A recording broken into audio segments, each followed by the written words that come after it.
uri kuri Femi TV, ijwi ry'amahoro n'ivyizigiro. Nubwo wacitse intege, Imana ntiyigeze ikureka. Tega amatwi kuko ubu butumwa bushobora kongera kuzamura umutima wawe. Kazoza kawe ntaho bihuriye n'ivyakubayeko muri kahise. Ahubwo kazoza kawe kari mu biganza vy'Imana. Hari igihe wumva ibintu vyose bihagaze, ukumva wihebuye ataciza na kimwe witeze. Ukibaza namba Imana itakwibagiye, namba ubuzima bwawe bugifise agaciro. Kumbure uratwenga imbere y'abantu, ariko umutima wawe urarira mu bwihisho. Uraraba abandi batera imbere, ariko wewe uhagaze ahantu hatagira icizere. Ariko no munsi numva shaka kukubwira ikintu kimwe: ivyo bihe siryo herezo ryawe.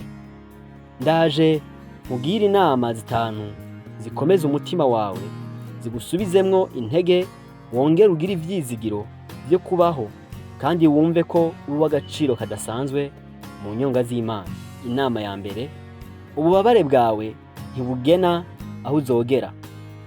Ivyago uri kuracamwo uyu munsi sivyo bigena uko ejo hazoza hawe hameze. Ntutege ubwoba n'ibihe bigoye biri imbere yawe. Imana irafise ubushobozi bwo guhindura igikomere cawe kigacika isoko y'ubuntu n'umugisha kuri benshi. Ni Imana ihindura ibihe, ibikomere ikabiguheramwo ibikomeye. Uvuga uti amen. Ica kabiri: Imana irashobora kutavuga, ariko ntiba yagiye, iba iri hafi yawe. Igihe wumva umengo isa nk'itariko iravuga, suko itaba iri hafi yawe. Akenshi Imana ikorera mu gihe twebwe tuba twibwira ko ataco iriko irakora, kubera ko yoyo hamwe inguvu zawe zigera hahandi ziherera, niho izayo zitangura gukora. Muri vya bihe vy'umwiza w'umuzitanya, aho wumva usa nkaho uri wenyene, nta wundi yokumva, abantu bagusize, abandi bagushize ku ruhande, Imana yo iba ihari kandi irakora. Ibirindiro uyihamagare, ugaragaze ko uyizeye, nayo yizire yikorere nk'Imana. Ica gatatu: urafise impamvu yo kubaho. Kuba ugihumeka bivuze ko ufise inshingano n'akamaro. Ntubifate ibisanzwe ngo usamare. Hari ico ubereyeho, hari umuntu kanaka, hari ahantu runaka ukenewe uko uri. Ntuheranwe n'ibihurimwo ngo bikwihereranye bikwibe, Satani ngo akubeshe ko atakintu na kimwe c'agaciro ufise. Urafise vyinshi vyo gutanga, hari vyinshi waremewe gukora, kandi nutabikora nta wundi azobikora. Ryohererwa ubuzima, nezererwa kubaho. Ibwire mu mutima wawe no mu vyiyumviro vyawe ko uri uw'agaciro, kubaho kwawe atari impfagusa.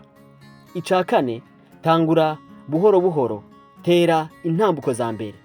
Kazoza keza kubakwa buhoro buhoro. Ntugatinye gutangura gake gake. Senga, soma Bibiliya, fasha abandi, wihangane kandi utere intambwe uja imbere. Uko yoba ingana kose, ntiwemere kuba umuntu adakura, atava ahari. Intambuko imwe imbere ikwegereza aho wagenewe kuba. Ntihagire na kimwe kikwibagiza ko waremwe ku mugambi w'Imana ikomeye, kugira ubere umugisha abandi. Harimo umuryango wawe, harimo inshuti zawe, harimo abakuzi, eka ndetse n'isi yose. Hari ingabire wahawe, hari ubutunzi waremanywe. Ivyo vyose ni ivy'agaciro Imana yashize muri wewe kubw'abandi benshi. Bikoreshe neza. Ica gatanu: rondera kuba aho ukikuzwa n'abantu buzuye umuco kandi bagutera intege. Irinde amajambo y'abaguca intege. Hora ushaka kumva no kuraba ibikomeza umutima wawe, ibikwigisha kwihangana no kuba inyankamugayo, bigukuza mu vyiyumviro no mu kwizera kwawe. Uracumviriza canke uracagendana n'abantu bakubwira ko bitokunda, ko utobishobora, ko utobishikako? Ndakubwiye ko ico kibanza atari icawe. Itandukanye nabo vuba bwango. Iga kuba ahantu hari abakubwira ko bikunda, ko ubishoboye, ko wobishikako, kuko umuco aho uri umwijima urahunga, ubwoba burahera. iri jambo ry'Imana rikuzuza ivyizigiro kandi rikumvisha urugezo Imana yakwiyumviriyeho kera mu kukurema. Iragukunda. Muri Yeremiya 29 umurongo wa 11 ndamaze kuvuga akatari gake mu ma podcast ari hejuru urashobora kuyumviriza. Haravuga ngo kuko nzi ivyiyumviro mbiyumvirako, ni jewe Uhoraho mbivuze, ko ari ivyiyumviro vy'amahoro atari ivy'ivyago, kugira ngo mbahe ivyizigiro vyo mw'iherezo ryanyu. Amen. Nubwo utoshobora guhindura kahise, ushobora gufatanya n'Imana ukubaka kazoza keza. Haguruka, nubwo vyogenda buhoro buhoro, ntukemere ko kwiheba no kwihebura bigukura kuvyo Imana yaguteguriye. Ivyizigiro biracariho, ivyiza birakurindiriye. Urakoze kumviriza Femi TV. Nimba ubu butumwa bwukozeko, busangire n'abandi urazi ingene bigenda. Wibuke ko Imana igufise mu mugambi wayo.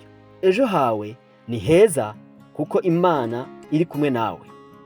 Wifuza kwamuronka notification y'ibiganiro vyacu, iyandikishe canke subscribe kuri Femi TV, wongere ukore ku gakengeri. Ndabashimiye, mukomeze kubana natwe, dusubire muri video ikurikira. Imana iduhana umugisha.